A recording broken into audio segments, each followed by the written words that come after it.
नमस्कार दोस्तों, आप देख रहे हैं लोकहित न्यूज़ चैनल। और आज हम आए हैं मीरा भाईंदर शहर की विधायिका गीता जैन जी के पास और हम जानना चाहेंगे कि मीरा भाईंदर शहर के कुछ सवालों के बारे में, कुछ मुद्दों के बारे में।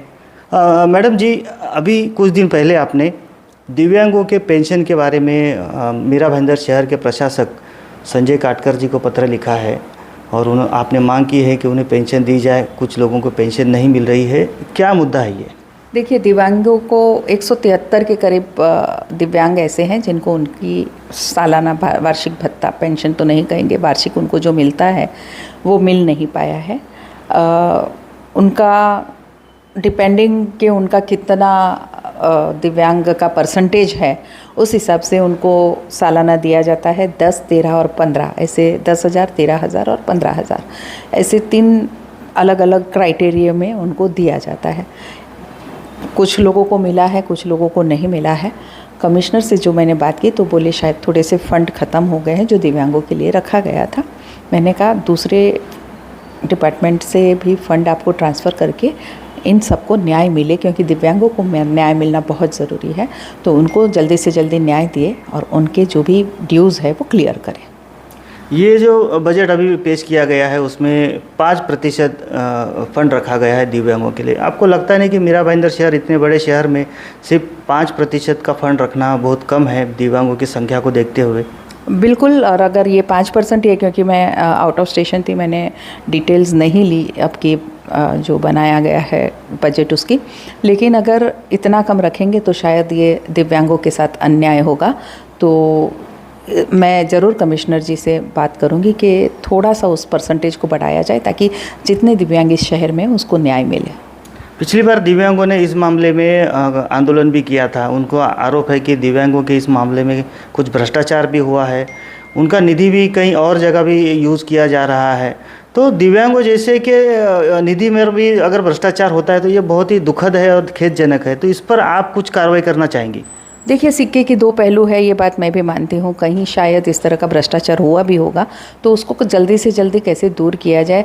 जैसे अभी बाकी सब योजनाएं, मैं तो चाहूँगी कि दिव्यांगों के डायरेक्ट ही उनके खाते में वो जमा, मुझे लगता है वैसा हो भी रहा है, लेकिन फिर भी अगर ऐसा कोई भ्रष्टाचार हुआ है तो ज़रूर उसकी तपास करूँगी।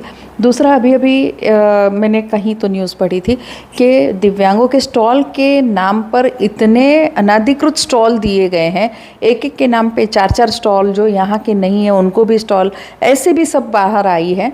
तो उनके लिए भी मैंने कमिश्नर साहब को बोला है कि इसका एक ड्राइव लीजिए, जितने इलीगल स्टॉल है उसे हटा दीजिए, जिसने 4-4 लिए हैं उसे भी हटा दीजिए, और जो रियली दिव्यांगों के स्टॉल के हकदार हैं, जितने दिव्यांग वंचित रह गए हैं, उनको आप स्टॉल मुहैया कराइए। लेकिन मेरी जानकारी के अनुसार मुझे अब पता चला है कि ये जो आपने कहा कि आयुक्त को कहा था कि सर्वे करने के लिए, सर्वे कर भी रहे थे, लेकिन अब पता चला है कि कुछ राजनीतिक दबाव आया है और वो सर्वे प्रशासक और आयुक्त ने रोक दिया है, संजीव काटकर जी ने, और अब वो कार्रवाई ठंडे बस्ते पर चली गई है, ऐसा समझ में आया। तो अब क्या करेंगे? मैं वापस लिखूंगी। देखिए, दिव्यांगों से बड़ा कोई दबाव नहीं होता है। अगर हम दिव्यांगों को न्याय नहीं दे पाए तो मुझे लगता है कि प्रशासक को भी यहाँ बैठने का अधिकार नहीं है, उनको तो न्याय देना ही पड़ेगा। मैडम जी, एक मुद्दा और है कि अभी 2 दिन पहले मुख्यमंत्री हमारे शहर में आए थे और उस कार्यक्रम में आपने भाषण के दौरान मुख्यमंत्री से कैंसर हॉस्पिटल के लिए अतिरिक्त निधि की मांग की है। उस कैंसर हॉस्पिटल का अभी क्या स्टेटस है, कहाँ तक आया है, कब तक पूरा होगा, क्या कहेंगे इस बारे में? देखिए, एक छोटा सा उसमें एक आरक्षण का मुद्दा आ पड़ा था। जब हम सब पूरी डिटेल निकाली तो बहुत छोटे से टुकड़े पे आरक्षण ये करना बाकी रह गया था, तो वो प्रोसीजर हो गई है। अब बीआरसी की परमिशन चाहिए, क्योंकि मैंने पहले जो हॉस्पिटल पास कराई थी उसके लिए मेरा 10 करोड़ का निधि भी आया था। वो एक सिंपल सी हॉस्पिटल की बिल्डिंग थी और उधर वो मल्टी स्पेशलिस्ट हम कुछ चीज़ें करने जा रहे थे, उसमें रेडिएशन नहीं हो रहा था। रेडिएशन एक कैंसर के लिए ऐसी चीज़ है जो बहुत ज़रूरी है, पर वो हर जगह नहीं मिलती। आप अगर बात करें विरार टू चर्चगेट में, तो सिर्फ बैंड्रा के बाद से ही टाटा में और ऐसे 2-4 जगह, बैंड्रा, भाभा में वगैरह ये चीज़ें हैं, अदरवाइज़ ये जगह कहीं मिलती नहीं है। तो तो मेरा ये विचार था कि यहाँ के लोग जो तकलीफ़ पाते हैं और टाटा के अपॉइंटमेंट्स 1-1.5 महीने तक मिलते नहीं हैं, तो भले ही थोड़ी देर हो जाए पर ऐसी चीज़ बनाऊं जो शहर के काम की हो। तो बीआरसी का परमिशन आते आते 4-5 महीने निकल जाते हैं और वो परमिशन आने के बाद ही हम रेडिएशन के लिए बंकर बना सकते हैं। तो अब वो प्रोसीजर चालू है कि बीआरसी की परमिशन के लिए हमने डाला है, तो बहुत जल्दी वो परमिशन भी हो जाएगी और उसके बाद से काम शुरू हो गया और मुख्यमंत्री ने अतिरिक्त 20 करोड़ देने की मांग को एक्सेप्ट किया है। मैडम एक चीज़ और है, अपने शहर में एक टेम्बा हॉस्पिटल है, पंडित भीमसेन जोशी हॉस्पिटल, उसमें इंफ्रास्ट्रक्चर रेडी है, लेकिन मांग की जा रही है कि वहाँ पर एक कैंसर पेशेंट के लिए पैलिएटिव केयर और केमोथेरेपी सेंटर बनाया जाए। वहाँ के डॉक्टरों से जब मैंने बात की और जानकारी ली तो उन्होंने कहा कि हमारे यहाँ पर इंफ्रास्ट्रक्चर रेडी है, अगर यहाँ पर करना चाहे तो उसके लिए हम पॉजिटिव हैं। तो उन्होंने कहा कि अगर गीता जैन मैडम आमदार के तौर पर अगर इस बारे में कोशिश करेंगी तो ज़रूर वो हो सकता है, तो इस बारे में आप क्या कोशिश करेंगी? बिल्कुल, मैंने ये कोशिश की है। मैंने तानाजी सावंत जो हमारे आरोग्य मंत्री हैं उनसे ये बात करी है और उन्होंने भी ये कहा है कि हम देख लेते हैं अगर ये जल्दी से जल्दी कैसे पॉसिबल होता है। देखिए, बात ये नहीं है कि मैं वहाँ कैंसर हॉस्पिटल बना रही हूँ इसलिए यहाँ केमोथेरेपी नहीं चाहिए। हमारे यहाँ इतने पेशेंट है कि वहाँ यहाँ और एक और आ जाए तो भी चाहिए। इसलिए कभी ये ना सोचे कि टेम्बा में हमारे नहीं आएगा और यहीं बनेगा, नहीं। मैं उसके लिए भी कार्यरत हूँ और उसके लिए भी मेरे प्रयास जारी है। तो शायद मुझे लगता है कि 2-4 महीनों में उसका भी पॉजिटिव रिजल्ट आ जाना चाहिए। उसका भी पत्र व्यवहार मैंने किया है कि यहाँ कम से कम एक केमोथेरेपी और क्यूरेटिव केयर सेंटर ज़रूर किया जाए। मैडम एक चीज़ और है कि पिछले दिनों हमने मीरा भाईंदर शहर में उत्तर भारतीय भवन की आपने घोषणा की थी और आपने मेरे ख्याल से 14 तारीख को उसके 12 तारीख को उसके भूमि पूजन का कार्यक्रम आयोजित किया था, लेकिन दुर्भाग्यवश वो कार्यक्रम नहीं हो पाया। अब शहर में चर्चा है कि क्या होगा, उत्तर भारतीय भवन नहीं बनेगा या बनेगा, या फिर लोगों का कहना है कि मैडम का सिर्फ एक राजनीतिक आश्वासन बन के रह गया है उत्तर भारतीय भवन, क्या कहेंगी? देखिए, राजनीतिक आश्वासन तब कहते अगर मैंने ये डेट डिक्लेयर नहीं की होती और मेरी तैयारी अगर वहाँ नहीं होती। डेट डिक्लेयर थी, मैंने सबको आमंत्रण दे दिया था। ये हमारा दुर्भाग्य है कि रामभद्राचार्य जी बीमार हो गए और उनके हमने ये वायदा किया था कि उनके हाथों से ही इस भवन का भूमि पूजन होगा। तो मुझे कहीं ये लगा कि जब हम बाकी सब प्रोग्राम को पोस्टपोन कर सकते हैं तो 1-1.5 महीने की बात है। उन्होंने वायदा, आपने वीडियो देखा होगा, उन्होंने वायदा किया कि वो ठीक होते ही यहाँ आएंगे। तो मुझे लगा कि 1-1.5 महीने की, जहाँ हमने इतने साल इंतज़ार किया तो क्यों नहीं हम 1-1.5 महीना और इंतज़ार कर सकते हैं। तो ऐसे महान हस्ती के हाथों अगर जिस वास्तु का भूमि पूजन हो जाए तो वो वास्तु भी बहुत सौभाग्यशाली होती है, ये मेरा मानना है। इसलिए मैंने ये सोचा कि हमने मन बना लिया था, मानस बना लिया था कि भूमि पूजन उन्हीं के हाथों होगा। तो 1-1.5 महीने रुकने में, क्योंकि जब गुरुजी ने खुद ही वीडियो दे के ये वायदा किया है कि मैं ठीक होते ही पहला काम ये करूँगा कि मैं मीरा भाईंदर आऊँगा, तो क्यों नहीं 1-1.5 महीना जो भी समय है हम वेट करें और उस वास्तु का भूमि पूजन उन्हीं के हाथ कराए। पर मैं आपसे वायदा करती हूँ, ये कोई मेरा पॉलिटिकल स्टंट नहीं था।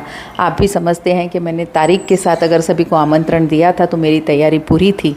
और मैं आपको आश्वासन देती हूँ कि भूमि पूजन तो अब 2 महीने में, जैसे ही गुरुजी स्वस्थ दे के पहली तारीख होती है उस दिन हम भूमि पूजन कर लेंगे। उत्तर भारतीय भवन जो है मीरा भाईंदर शहर में हमेशा से ही विवादास्पद मुद्दा रहा है, राजनीतिक मुद्दा भी रहा है।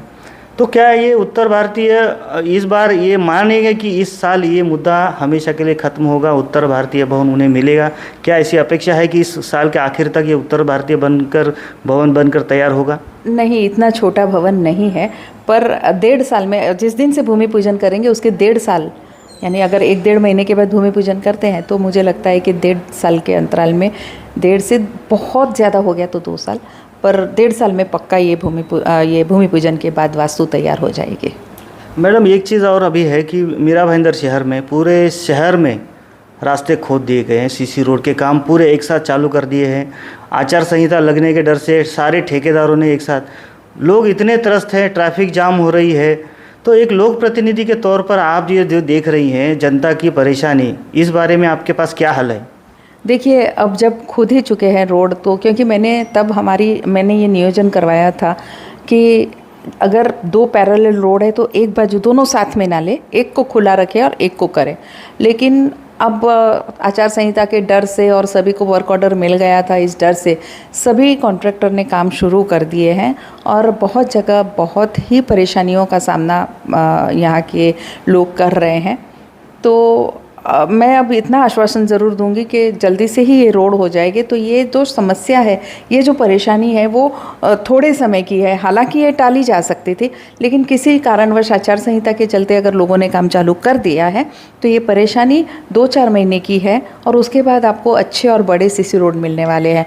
तो कहते हैं ना, कुछ अच्छा मिलने के लिए कुछ हमें परेशानी को झेलना पड़ता है। तो बस यही आश्वासित कर सकती हूँ कि थोड़े दिनों की परेशानी के बाद आपके रोड बहुत अच्छे सुंदर हो जाएंगे। लेकिन एक जानकारी ऐसी भी है कि अब निधि भी इन रोड के लिए नहीं है। अगर कभी ऐसा हुआ, निधि कम हुआ, तो ये काम अधूरे में लटक जाएंगे, तो ये जनता को नरक यातना भोगनी पड़ेगी। तो निधि के बारे में आपका क्या कहना है कि निधि कैसे मिलेगा इसके लिए? देखिए, अगर ऐसा हुआ है तो हम सब प्रयत्न करके वापस शिंदे जी के पास से ये उनको कहेंगे कि अब आधे खुदे रोड को तो हम नहीं छोड़ सकते, आपको इतनी भी, पर मुझे नहीं लगता कि एक बार पास होने के बाद निधि को कहीं कोई रुकावट आएगी। मैं ये काम ज़रूर पूरा होगा, ये आश्वासन आपके ज़रिए, आपकी चैनल के ज़रिए लोगों को देना चाहती हूँ। धन्यवाद मैडम हमसे बात करने के लिए। तो ये थी मीरा भाईंदर शहर की विधायिका गीता जैन जी, और मीरा भाईंदर शहर के कुछ महत्वपूर्ण मुद्दों पर आज उन्होंने जानकारी दी है, और जो समस्याएं जनता को हो रही हैं उस समस्या पर उन्होंने कुछ हल भी बताया है, और उम्मीद करते हैं कि इन सभी समस्याओं का हल जल्द से जल्द निकल पाएगा। इस बारे में आगे जो भी अपडेट्स होंगी हम आपको समय समय पर बताते रहेंगे। आप बने रहिए हमारे साथ, देखते रहिए लोकहित न्यूज़ चैनल, और इसी प्रकार की देश दुनिया की और खबरों को देखने के लिए हमारे चैनल को सब्सक्राइब करना भी ना भूलें। धन्यवाद।